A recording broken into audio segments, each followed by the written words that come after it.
Hello, my name is Piyu Roy, and I am an Assistant Director of Program Management at University of Washington and Professional and Continuing Education. Welcome to the June iteration of the Employer Spotlight Series with University of Washington. As our moderator tells me, University of Washington is the fourth largest employer in Washington State. Outside of academic roles, it hires thousands of program managers, marketing, finance, IT folks, and many more.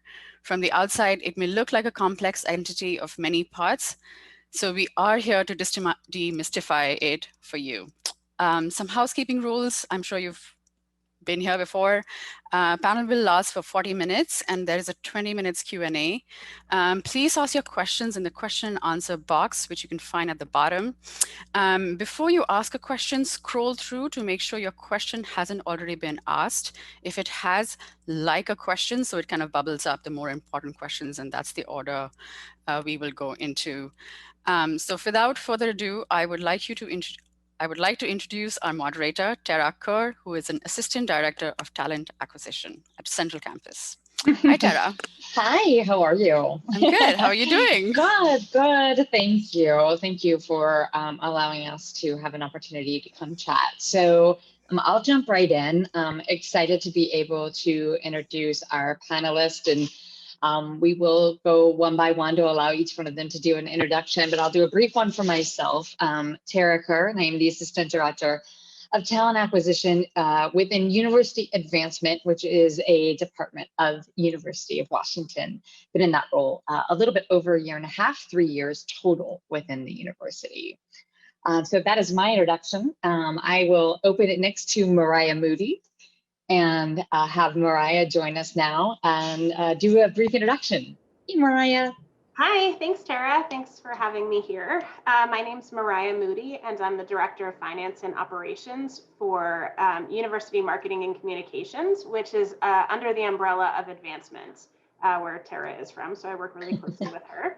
I started my journey at the UW in grad school and was here for 2 years for that, and then couldn't leave, so got a job in the sciences, doing grant work, and then found my way through the university to marketing and communications, where I've been for about 5.5 years and almost 10 years at the UW overall. Excellent. Thank you, Mariah. We're really excited to have you join us. Next person I would love to do an introduction is Ebony Anderson. Hello, Tara. How's it going? Good to see you. You as well. Yes, my name is Ebony Anderson. I've been here at the University of Washington for a little bit over 2 years. I started off as a diversity recruiter on the total talent management team in UW HR. As many roles at the UW, my role quickly evolved. The need for my role and the scope of my role quickly evolved. So I'm now on the professional organization development team, also known as POD, as a DEI recruiting consultant, really around building strategies and working at the unit level, also working at the higher level across the board to develop strategies, tools, and programs to help us, build a roadmap to being more of an anti-racist organization in university. Excellent, thank you. We are so excited to be able to have you here, but also to continue that work here within the university, so thank you. And finally, Rebecca Rowe, if you could do your introduction as well. Thank you so much for joining us. Sure. So I'm Rebecca Rowe. I'm the manager of talent acquisition for UW Information Technology. So I manage the recruiting team, hiring all the technical folk for UW IT, which is the central IT department for the University of Washington and partially for UW Medicine as well. Excellent. Thank you so much. So really the purpose today is we're going to take about the next 35 minutes to talk a little bit about each one of our individual departments and potentially paths and sort of how all of it interconnects within the University of Washington and sort of the large scope of opportunities that there are that not everyone really has a clear understanding of how they can be part of our team and sort of what does a path of hiring and interviewing and potentially even past once you're here really look like. And so that's really where our questions are going to go and sort of our round robin discussion. So I'd love to just start for each one of you to describe kind of what a typical hiring and interviewing process for our roles within the professional staff and even sort of the classified staff as well. But really that professional staff role looks like. Whoever wants to jump in. And so my position in my department is a little bit unique. We're central HR. So we really are part of the administrative piece of the hiring process as well as the high level. So we work with actually getting the jobs posted, working with the hiring managers, getting the compensation approved. We also do the high level interview. So when you apply to a position at the UW, we're the first department that looks at your resume. It's not a machine that looks for special code words. Not an algorithm. Not an algorithm. It's actually human beings that are looking at your resume and your application materials. We do a very high level review. So essentially we're just looking for the minimum requirement. And we move forward essentially anyone that meets the minimum requirements to the hiring managers or to the HR department in the various units. The one unique thing about the UW, often it's thought of being one organization, but it's really more of like an enterprise with several organizations. So think of each college, each department, each campus as its own essential organization under the UW umbrella. And so what we're doing is all applications come in through us first, and then we send those out to the different departments. And then each department has their own specific process in which they do. And I'm sure Rebecca or Mariah is going to be able to talk to you about some of the things specifically in their department and their units. We do in Central HR create tools and guidelines for what that hiring process should look like, but it's just a template. And we understand it's not a one size fit all. So every department is able to adapt based on that template that we provide on our UW HR website. And we also are able to support hiring managers if they have questions throughout the process.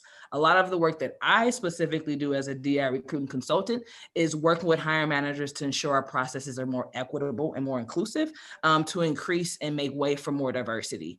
So it's not just about targeting and reaching certain numbers, but it's really about creating a more inclusive and consistent process across the board so that we do attract more diversity. So that's really the role of the work that I do in my department. The other part of our department is also we work with salary. So we're going to make sure that salary is equitable with internal equity. So we look at what is other folks with similar experience here at the UW are making, so that when your hiring manager or the person that you interview with makes you an offer, they're making you an equitable and fair offer that's going to be relatable to the other folks in the same position are going to make similar salary. So we want to try to do our best to avoid pay inequities, but they're still working that. It's also part of the work that we do. The other piece is in our particular department, we do have a recruiter that does more full cycle recruiting. So that's handling the phone screen, the interview, developing interview questions specifically for our HR roles. One of the things that UW Central HR is doing right now is we're developing a candidate selection process. So we're basically walking you through from a beginning to an end a model process that we then are going to be able to model and share with other departments, and they're going to be able to further adapt and create a similar process.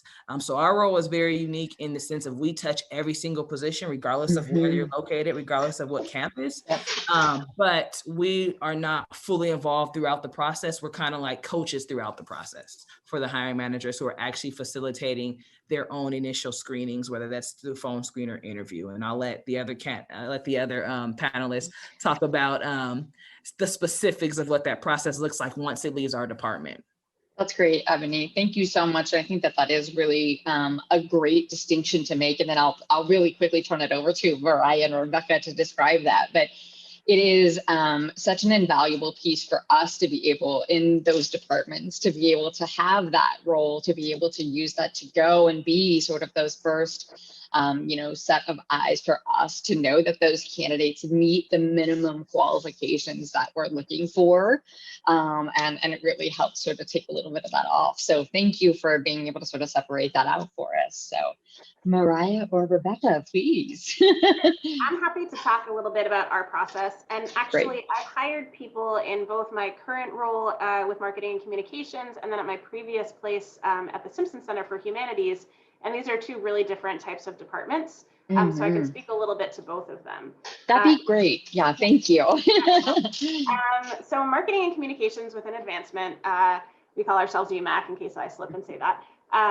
We have a process where we work actually really closely with Tara, who helps us identify about 10 to 12 of our top candidates. And then she'll do a phone screen to make sure there's certain things that just match up, whether it's salary or location and things like that. Then it gets bounced to us, and we usually choose about 5 to 6 people to phone screen from our own hiring managers or myself.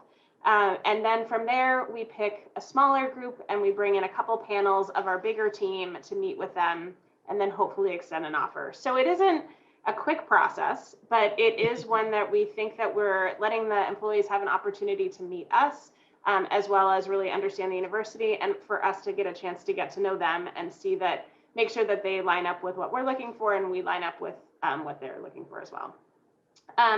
So it's a few more steps in a larger organization here at the University of Washington, from what I've experienced. At my other position in the Simpson Center, I was the administrator there, and that's a staff of 5 people. So obviously it's slightly different. My role would work directly with someone in Ebony's department, and they would help us narrow down to maybe 50 people or 25 people, depending on how many people applied for a position. And at that point, us as a staff would go through the resumes, pick out, again, maybe 5 to 10 people we would phone screen depending on the position, and then bring them in just to meet the staff and have one panel. Sometimes we'd bring them back for a second if there was, 2 candidates that really worked, seemed like they would work well, just to get to know them a little bit better. But as with anywhere in a large institution like this, in a bigger department, you're going to have a few more steps, and in a smaller department, it's not less formal, but you have less people talking about it. So it might happen a little bit on the faster side. That's great insight. Thank you. Because I think that that's really important to understand that it's a very similar process, but can either be a little bit larger or smaller as you kind of go through, and to also highlight, again, no algorithm, eyes are on these resumes. And so the more information that you can provide us as a candidate, the better we are to make a really educated decision. So thank you. And I think Ebony said it really well, with that we're an enterprise organization. And that is true. Each department does work differently and have different process and styles of how they handle this. I'm sorry. Absolutely. Ebony, yes, you're okay. please. You're okay. I was going to say also, as you progress through the process, multiple eyes see your resume. Yes, so it's very not true. just 1 or 2 people making a decision. Multiple eyes see your resume throughout the process. And the other part of the work that we do, specifically from the DEI standpoint, is we are working to create more consistency across the board. So that regardless of what department you go into, you're experiencing a similar process.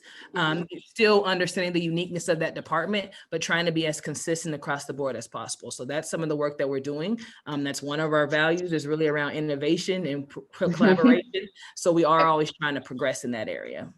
And I know we're highlighting the resume piece, but we are also working with our hiring teams to understand that's about 20 to 25% of the candidate story, right? Absolutely. So we do, we absolutely value the interviewing process and going through that in terms of behavioral interviewing questions and things like that that'll be coming as you go through the process. So we'll talk a little bit more about that down the line, but I'd love to give Rebecca a chance to jump in and talk a little bit about her role, because she's even also in a unique space. So that's a good way to put it. I do my best. one of the things I would like to preference is that we're talking about the hiring experiences within our own let's just call micro communities within this enterprise, because they're vastly different. UWT itself, we probably run more like an actual for-profit business than any other organization on campus. Sure.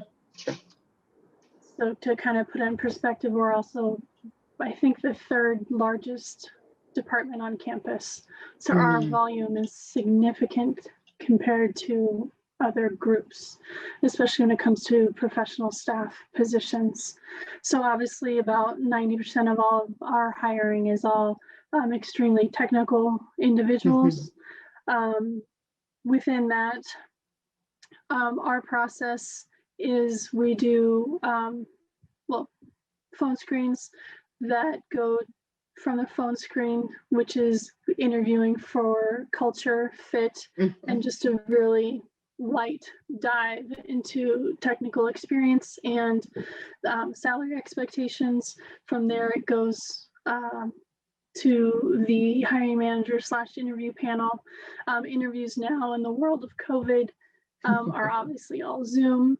Yep. We still expect whiteboarding on Zoom. One of the things for us in particular, as the IT department is where most people, I don't want to be a Debbie Downer, but where most It's people okay. fall out is they fail the technical screen. Right. We have very, very high expectations for our technical folks. So typically how we run it is there are 2 to 3 interviews. A decision is made after that point. And then we get to an offer stage, and our goal for every cycle and our average is a hire 3.5 months from opening. Okay. Yeah. And I think that's actually, I think the average right now is right around 40, not for University of Washington, but nationally is right around 45 days. And that does include business days. So I think that that's reasonable in terms of the technical space. So thank you for filling that information in. Does anyone want to add anything else in terms of the interviewing process and sort of, things that maybe, yes, please go for it. I was going to say also with the University of Washington, the hiring process timeframe is a little bit longer than Yes. your bigger corporations, not even bigger corporations, just some of your private corporations. Keep in mind, we are a state agency. So we're the University of Washington, but we are a state employer. And so we are, we are very particular in how our process goes. So it can take that 60 to 90 days. And so I know a lot of applicants apply and they're like, where am I in the process? Just understanding that they're still actively recruiting. It may just take a little bit longer. It's definitely fine to check in to kind of see where you're at in the status or where they're at in the process, but just understanding that the process at the University of Washington may take a little bit longer, just as it would with most state employers and state agencies. Yeah, I agree. And I think one of the things that I'd like to highlight, if I could, piggybacking off of that, Ebony, is, typically we will try and put like a potential first date of review of applicants. And when I'm working with hiring managers on that piece, it can be 3 to 4 weeks out because we really want to give everyone an opportunity to see the position, to be able to apply for the position and sort of do a very large group of individuals at once. So if you think about it from that perspective, we're given 3 to 4 weeks for, quote unquote, the position to marinate, right? To allow people to see it.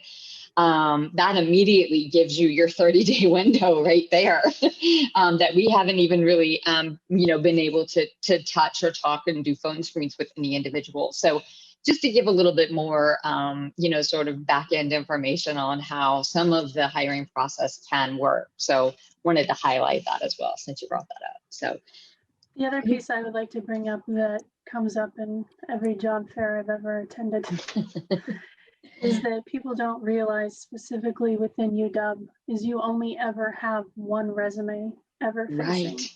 So if you have in your mind, if you apply to, let's just say, a UX designer position, but then you also applied to a BA position and you updated your resume for one, Yep. submit, and then changed it and hit submit, it's only the last resume you uploaded goes for both. So you have to have a generalist, let's just call it resume, that's going to hit the right pieces for every position you apply to. Absolutely, Rebecca. Thank you for bringing that up, because that is something that we are very, evangelical about. I'll use that word if that's okay. But in terms of helping candidates really understand that we actually would love to have as much information on that resume as possible. Give us that 6-page resume to a certain degree, because it allows you to be representative for all of the different roles that you may be applying for. And so I think one of the biggest thing, and this actually does lead to sort of the next question, which is what advice do you have on how to best demonstrate and stand out and sort of present your abilities. That leads us straight into this question. So I'll open that up even further for the panel. But I think just from my perspective, as much information that you can provide on that resume and in your cover letter as well, because a majority of our pro staff roles are requiring a cover letter, which I know is also unique and doesn't always come as a requirement for all corporations, nonprofit, for-profit, whatever it may be. But for us, it is a critical piece. You will not get moved to me as the recruiter or talent acquisition from Central if you don't have that. So I think I'd love to highlight that.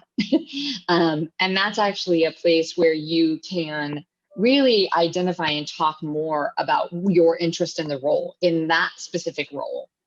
So really would love to highlight that. I'm going to get off my soapbox a little bit. Does anyone want to go ahead and jump in and discuss a little? Yeah, please. Yeah, I would say I would temper that comment because we don't require cover letters, because in our minds, if you, the way our ATS systems work is if someone doesn't follow all the directions, then they won't be submitted. And in our minds, we open it up to not require it. So that means our applicant pool is even bigger. Yeah. And then to speak to your point about what should be in the resume, you should always, it requires work from the candidate, but the best thing to do is, if it's applicable, mimic the wording of the job requirements and the phasing, because that is what the person is in their mind, and that's what they're looking for. Great. Thank you for that, Rebecca. And I think that does even, sort of show even within departments how certain things are not. Yeah. And part of it, I know Mariah will probably speak a little bit to this, but for us, we do need those cover letters because it also gives us some insight, especially with writing roles and any sort of communication roles that we have open. It gives us even more insight into that. So that's even a difference that we can line up. Please. Yeah, and I think it depends on the position, right? I think there's some positions where a cover letter or a letter intent, we see diversity statements and those type of questions necessarily required. Depending on the position, you will see it. Not every position is going to require a cover letter, but there will be some. Making sure you're reading very carefully. Our system, without jabbing, our system is not the most user-friendly system. So following through every step of the process. And ideally, if you're going to apply, I would apply like on a laptop or a tablet versus like a mobile device or your phone, because it's not very mobile friendly yet, but we're working on it. Again, we're a state employer. So there are some things that we have to, step up, and we are working on those things to be able to make sure that our ATS is a little bit more friendly. The other thing is your resume. Don't give us a fancy resume. We just need text, because the way it comes in our system, we just see the text. So if you're using one of those fancy templates, they got pictures and blocks and stuff, that's not gonna, when it shows up into our system, it's not gonna look all pretty and beautiful like you upload it. So just a basic text style resume. Always use the copy and paste feature when you're applying versus just the upload. And one thing I would say is highlight your best work.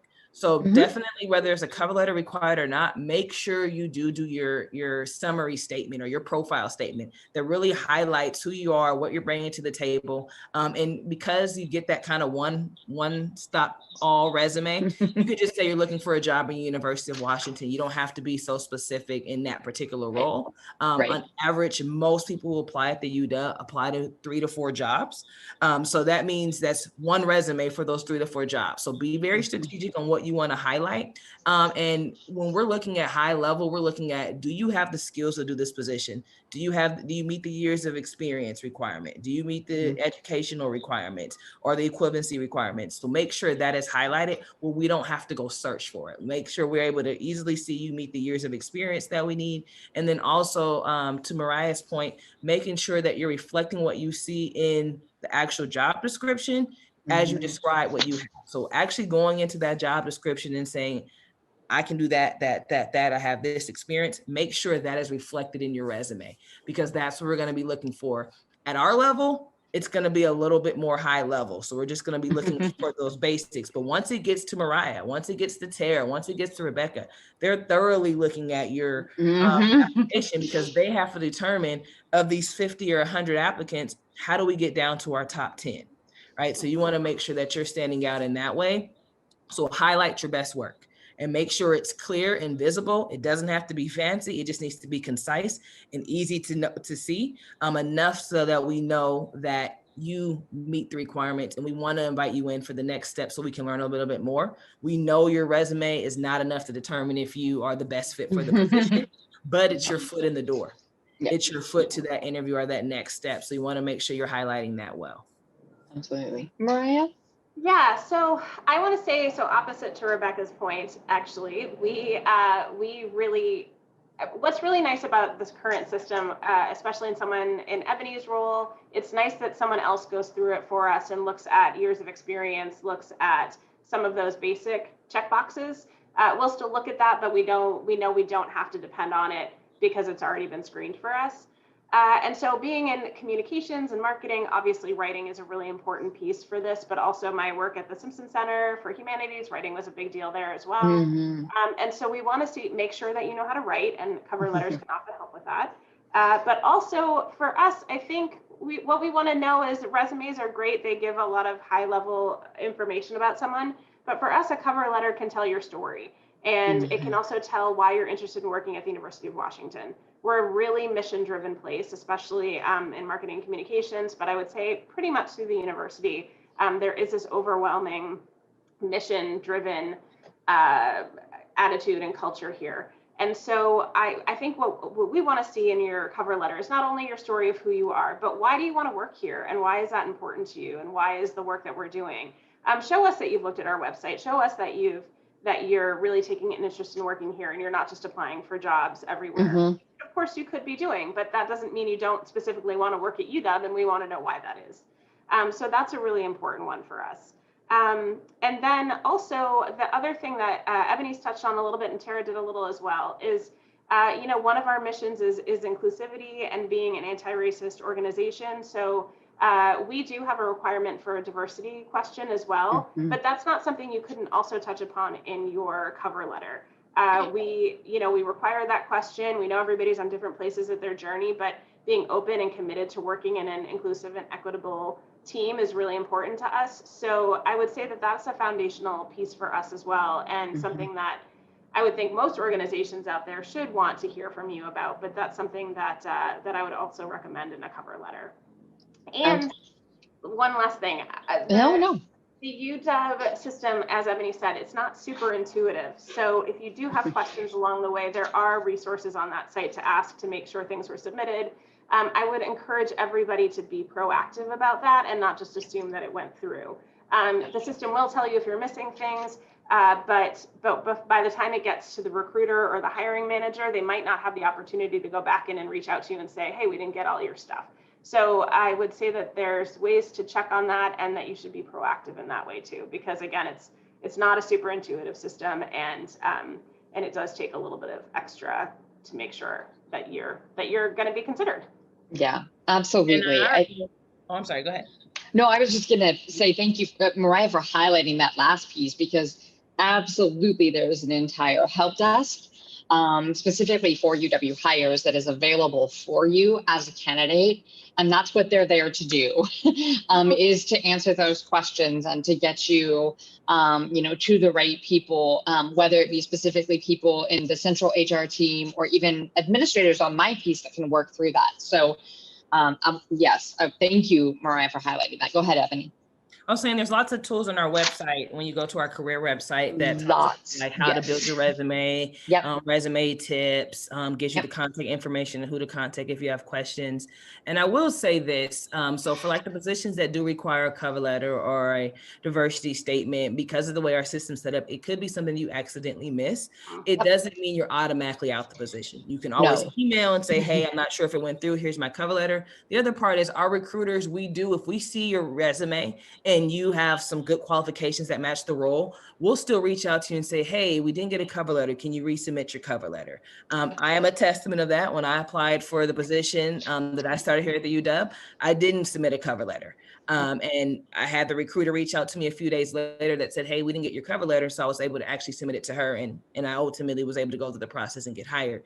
So definitely be proactive, but also know that we're not using that as a way to just screen you out. We do make sure that we reach back out to candidates, give them a heads up to give you a chance to make sure you submit a complete application. I think one of the largest things that I would love to just really quickly, because I know we have about 8 minutes left, but one piece from the resume aspect that I would love, or just this whole process, is we're really focusing now on, and we have been for a while, but I think screening in is definitely a concept that all of us in any sort of level of human resources are really focusing on, talking with our hiring managers and including and sort of talking with them about what does screening in mean, right? Because it can really feel like as you're going through the hiring process that we're actually looking to get it out, right? To screen people out. And we're really working on that concept of what does screen in look like and how can we move into a more inclusive, more inclusive university.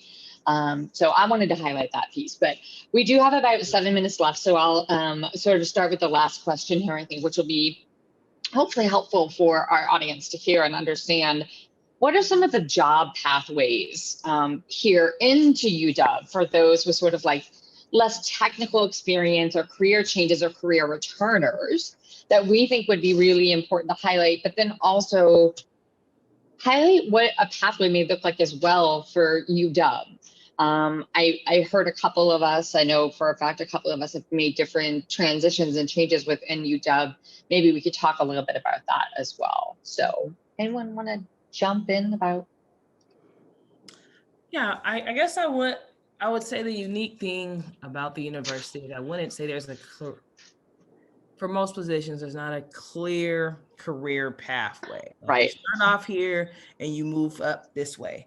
But what we offer is, because we are enterprise, because we are so large, so we are, as Payu mentioned in the beginning, we are one of the 5th largest employers in the state. We have over 40,000 employees. Is you can basically go through multiple industries, all working under the same entity. So all working Absolutely. you can go from healthcare to tech, to research, to engineering. We have police officers that we hire. We have skills trades that we hire. We have custodians that we hire. We have HR folks that we hire. We have academic advisors that we hire. So there's so many different career paths that you have the option to. And the process for applying internally is pretty fluid. Essentially, it's the same process as you would do if you were external, but you have access to all these different jobs and opportunities, and everyone is very supportive of you transferring and moving throughout the different departments in the organization. Yes. And so I think that's one of the unique things about the UW. You can stay at the UW, stay working for the university, but actually be able to navigate your career in many ways. You can actually transition careers all in the same university. And folks have done that. They have transitioned from faculty to like our staff employment and vice versa. There's so many ways that you can transition throughout the university and keep your tenure essentially with one organization. And because it's so large and so big, it's like you get to meet so many people and you get to have the opportunity to really explore different career pathways essentially without having to leave, without having to go to a whole different organization. And oftentimes when you're navigating your career, that's essentially what you have to do. You leave an organization to grow or to be promoted or to change your career path. The University of Washington has so many opportunities that you can actually do that all under one roof. Absolutely. Yeah. Couldn't have highlighted that better. Thank you, Ebony. And I'd like to say too, I'm a little bit of that, exactly what Ebony was just talking about. I'm on my 3rd department here. I came into the University of Washington in 2011, and it was not the best time to be looking for a job. And I started out working on federal grants with neurology, psychiatry, and OBGYN. Wasn't totally a match for my background, but I'd worked in tons of nonprofits with grant writing and grant making. And so I think the thing that you need to point out in a cover letter or in your resume is those intangibles that line up. They're very transferable skills, but that doesn't mean you see yourself like, oh, well, I used to put together grants for this nonprofit. Well, guess what? Like 1,000 scientists need help putting together grants too. And those are very transferable skills, even though the interest might be different. So it's sort of thinking about that. And then once you get in, if you would like, it's a little bit easier to move around the system once you are in, because you get to know more people, you understand how departments work, you learn about all of the opportunities that are here. As Ebony was saying, this is its own little community, and we need people in every single type of role that you need to run a community. And so there is just so many opportunities. From there, I went to a humanities center. Again, that grant making helped, but this time I was helping people get grants. Awarding people grants. So again, you wouldn't think of someone going from neurology to the humanities department, but again, those skills kind of transferred really well. Excuse me. And now I'm in marketing. So, and that's also just because you get to network and you get to know people. So there's a lot of things about the work that you're doing anywhere else in the world that could really line up well with skills that are needed for different positions at UW. It's just kind of thinking about that creatively and then pointing that out to whoever is going to be looking at it, whether it's through your resume or through your cover letter. That's my pathway. Yeah. The other thing I would highlight sorry. No, you're good. I was just going to piggyback on that is also professional development opportunities. Oh, yeah. Just being attached to the University of Washington, we have one of the best libraries. So best libraries, we have our professional organization development department that has internal. Then also you have the tuition credit benefit as well. There's so many ways for you to get the professional development that you need to also transition or to progress your career. Exactly. Absolutely. Rebecca, we got 2 minutes before we head over to the Q&A. So go ahead, I'll let you have the. Oh, that's fine. I was just going to actually tell a story, which actually dovetails perfectly with what Ebony just mentioned. So we have people who use the advantages of the benefits of being a UW employee. We had someone who was an administrative assistant who is very interested in IT security. This person went, and because of the UW benefits of taking 6 credits a quarter at the UW or any surrounding community college, went and got their certification in IT forensics. And between that, networking within our CISO office, they are now working as an InfoSec analyst. So it's everything at UW is what you make it and what you network for. It's not going to come to you, but people are more than willing to help. Absolutely. I would piggyback off of that really quickly too, and just say, like, any informational conversations, everyone is extremely open to having that in terms of learning how maybe an individual got into a specific career path, learning how they would be able to sort of guide you potentially into what certifications and different things like that would be needed within those transitions for those careers. So absolutely. I do see we are right at our 40-minute mark. I will turn it over for the Q&A. It was one of the hard ones where I was like, should I butt in? This is no, going you're really good. well. Yeah, I got an eye on it. So we're good. We're good. Okay, so the first question, all of you spoke about being able to move internally. So external candidates are wondering, is it true that UW favors internal candidates? And what are your recommendations to stand out as an external candidate? Oh, go ahead. No, I was going to just say that, Tara, please feel free to triage it. I would not say it is favored, but I do feel like it does at least we want to at least highlight the opportunity as an internal candidate to make those changes, but it definitely is not favored. When we have open recruitments, when you see them, they are open recruitments for all candidates, external and internal. And we're doing everything we can to make sure that that is clear on the job posting as well that you see. So that includes language and different things like that for you to understand that this is open to all candidates. I will leave it at that, and I'll let the panelists answer those as well. And I think that's a lot of the work that we do when we're coaching hiring managers, Yes, right? exactly. To look beyond maybe things that were traditional. There is the idea that, you want to promote within, but also understanding when we're talking about equity and inclusivity, we have to make sure we're really casting the net wide. So we have went through our job descriptions and look at language. Oftentimes I have candidates reach out to me like, I know I can do this job, but it's asking specifically for experience with UW systems, but I don't have experience with UW systems. So I work with hiring managers. Why are we putting that in our job description? Because that says we're looking for someone who's internal, or at least someone who used to work here, right? So that part, even when we're talking about folks, who worked in public sectors or worked in other universities, removing that from our job description. So folks who come from corporations or startups, they actually can bring their unique skills and their unique talent to the university as well. That's part of our core value of innovation. So how do we go about creating innovation if we're just essentially recycling the talent that we have? Hiring the same. Yeah, absolutely. External. And so that is a lot of the work that we have transitioned in the last few years.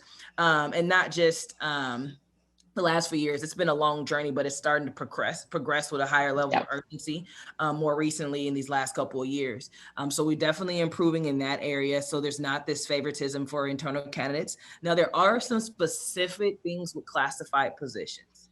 There are some specific classified positions, depending on the role and depending on where they're at in their experience, they do essentially give some level of preference for the internal candidate who has the seniority, but that's part of the positions that are classified in union. So those are very specific about those requirements. But other than that, the only true favoritism that we have is we have veterans preference now. So now anyone that's a veteran naturally is going to have that preference.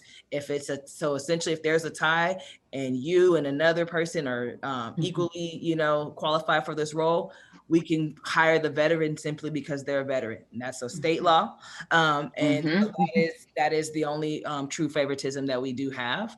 But we do know there was a lot of work that we had to do with coaching our hiring managers around how they viewed internal versus external candidates, and then also the language that we use in our job descriptions to make sure that we're attracting people from external backgrounds and that folks actually apply with confidence, feeling like they have the opportunity to be considered for this role. So there's not the myth around, we just post positions and already have that internal candidate that we're hiring. That's a myth. So that's not an actual practice that we do anymore, or that we do in general. All right. Mariah and Rebecca, I wanted to ask you, as Rebecca, as hiring manager and as somebody who has moved internally, being internal does give you some view of an organization. So how would an external candidate be able to find from a job description? Are there any tips that you had so they can understand the role a little better? That was the second part of the question, sorry. So what was that last part again? Sorry. Are there any tips that a candidate looking at the job description can understand or put themselves in your shoes as a hiring manager to understand the role better and give themselves some of the advantages that an internal candidate might have? I would say one of the things that I see day in and day out is that, again, to point out the fact that we are a state employer, and when we write down minimums, we cannot fudge them. There's no leeway. So when we say there's a minimum of X number of years experience, that's the limit. And if you're under that, you won't be moving forward. Now, a lot of the questions that I get are, I don't have a bachelor's degree, but I have X years experience in blank. How it works is when you look at, for us at least, when we have a position that says, we're requiring a BA and 4 years experience, if you have 8 years experience, you hit that requirement. So, if you don't have the bachelor's degree, it is not a hard line. If you have the years of experience, that will help you. That is a great point, because it is flexible in almost all other places. So that's a great point. Mariah, did I cut you off and you were saying something? Oh, no, I was just going to say, for us, I think I want to just echo that we really have worked hard over the past few years to kind of get rid of that favoritism. In fact, we've worked at taking a lot of our desired qualities off of a job description because it doesn't really need to be there if it's not a required skill.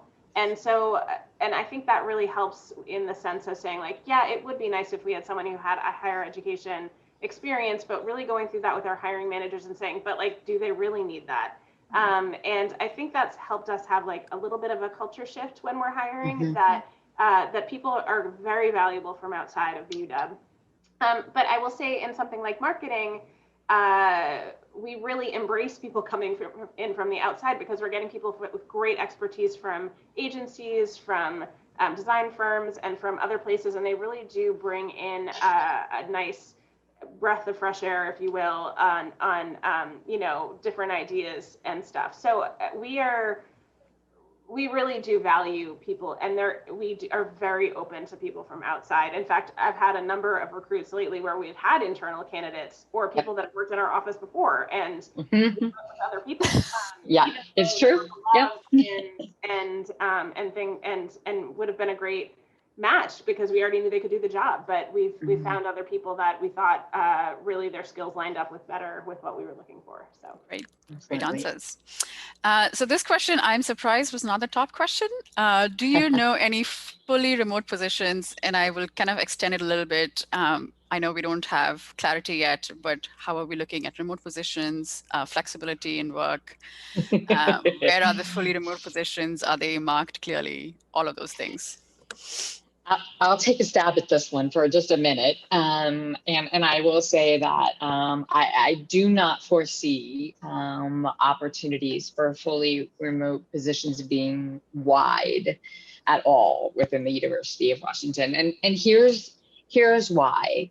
One of our main missions and focuses and really true, you know, sort of foundations is a college experience for the student. And a lot of our roles, especially within the professional staff, are really embedded in that experience for the student being on campus. And so that's part of the reason. But I will say that we are working towards a potential hybrid model of, you know, 2 to 3 days a week working at either home or within the office, which for the university is a very big change, and is, you know, exciting to see that piece is being embraced. So I will stop talking from that perspective and let others join it. I think you nailed it. Okay, thanks.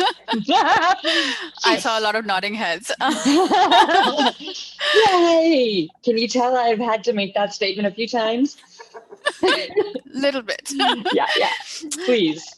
Okay, so when you talk about culture, what would you say are the biggest characteristics that you're looking for to see someone that fits into your culture? And I know we touched on it a little bit, but I saw a number of questions around that area.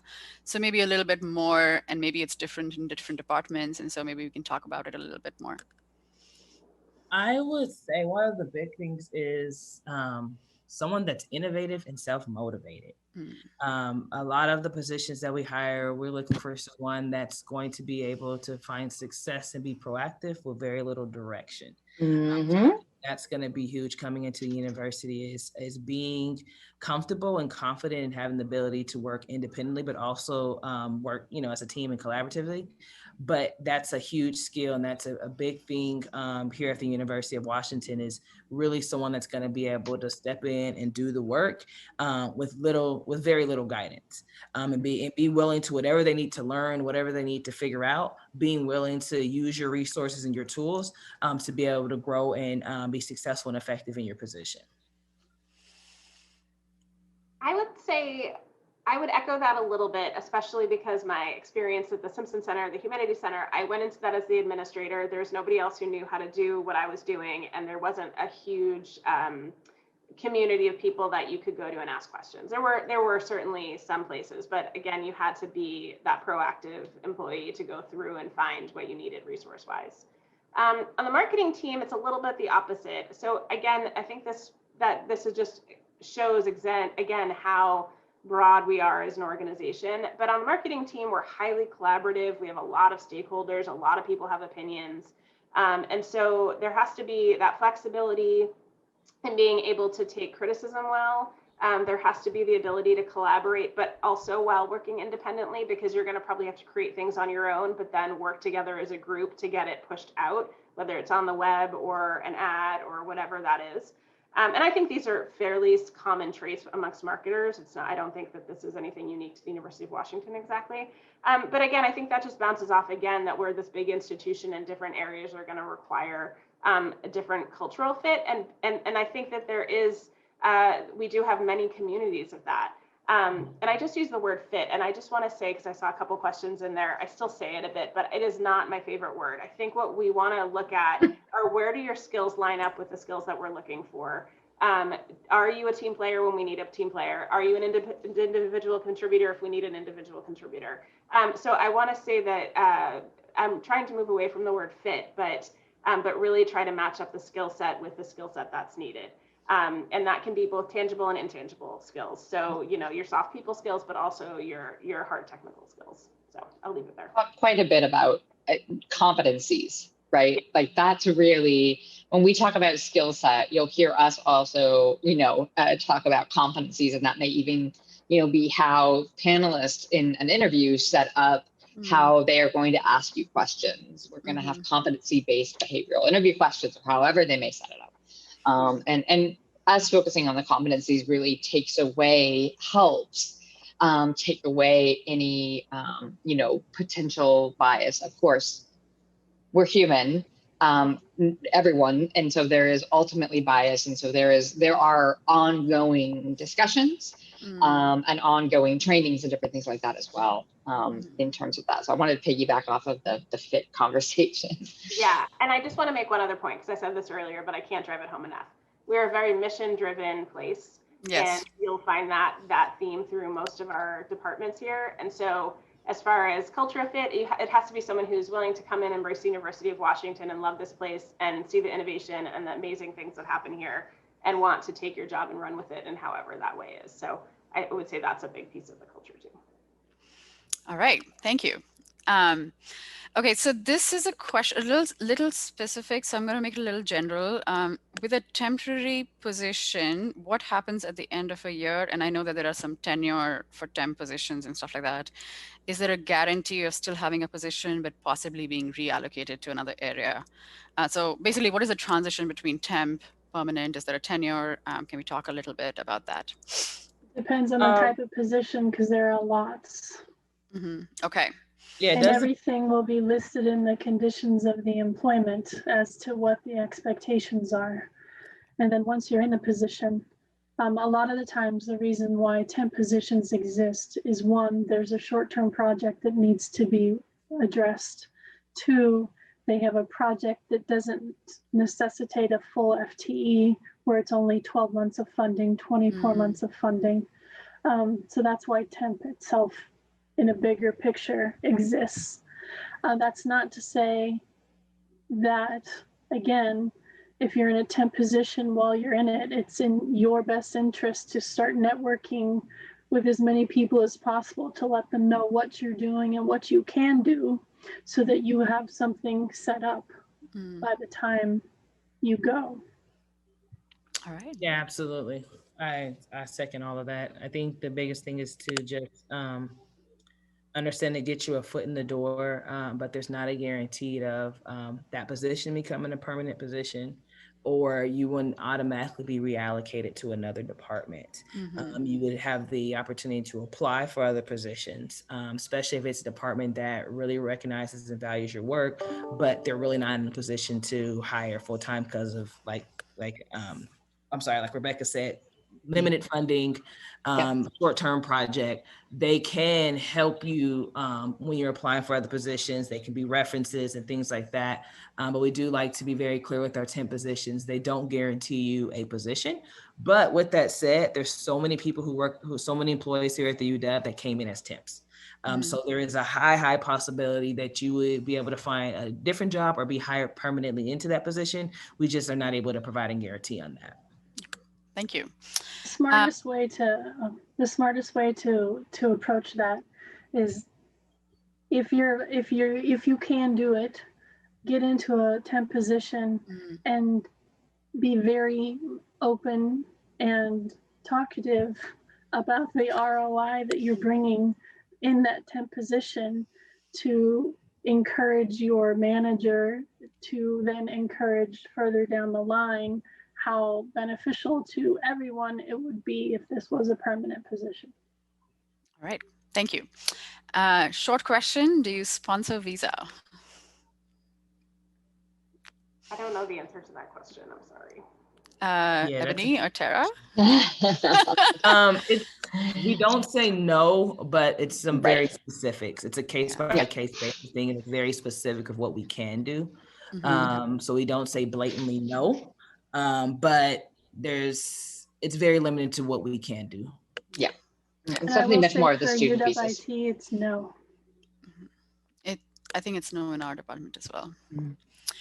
Okay, so I'm coming from a private university. There's very little wiggle room for salary offers. Is it wise to negotiate salary at UW? You should Always always negotiate. counter. Always negotiate. Always negotiate. I coach and hire managers to always put the best offer on the table. Just because we know statistically there are certain populations, communities that are less likely to negotiate, and we don't want to create additional pay inequities just because someone didn't negotiate. Right. But I always recommend always negotiate. Always All right. find an offer. I love the unanimous answers. And I would say that, too, just you know. because I deal with a lot of introvert personalities, is if that thought makes you very uncomfortable, stop the conversation and say, I need to think about it. Give yourself 24 hours to get your gumption up and then have another conversation. Or if you're really introverted and very, very uncomfortable, if you have that hiring manager's email address, maybe start to readdress that conversation in email. Yes. That is so an the excellent tip. conversation Do it by happens. email. Yeah, I'd absolutely do it by email. And I would also say too, from a talent acquisition perspective, we're working with our hiring teams to say, please let us actually be the ones to make the offer so that the candidate actually feels a little bit more comfortable having that discussion, because we've built that relationship with them from the beginning. And it can be a little intimidating, more than a little, it can be extremely intimidating to ask your new manager, oh, by the way, thanks for the offer, but can I have an extra $5,000, right? Like that can be very intimidating. Whereas if you're speaking with myself, it's a little bit different, right? You can say, and I usually start out that conversation with, I'm going to give you 24 to 48 hours to actually formally accept. I'll send you the information. And that usually gives them some confidence, because let's be honest, when you call a candidate to give them an offer, they hear the offer and everything else you said after that is out the window. They're not going to hear you. And so it allows them to digest exactly what you were saying, Rebecca, right? It gives them time to actually digest the offer, the role, gives them a minute to actually get their feet back on the ground to make sure that it's actually doable. All right, I have two very short questions. So I just want to get that because I know it's 1 o'clock. Is there a typical wait time after getting rejected for a role before they can apply again? Not on our end. Okay. Can we upload more than one cover letter or just one cover letter like the resume? No, you can upload many cover letters. Yeah, each Okay. individual role could have a cover letter. Those were the shortest answers I had, and they were next. All right, so this was a great panel. Thank you, everybody, for being a panelist, for being the moderator. Tara, thank you. Yeah, This was great. I learned a lot. I hope you all took away a lot as well. This has been recorded, and it'll be available back where you RSVP'd, and we'll send it out to every single person who RSVP'd, and it'll be uploaded to our website as well. I can't thank you enough. I learned a lot. I've been here 5 years, and I've studied here 2 years, and still I learned so much. Thank you very much. Happy to help.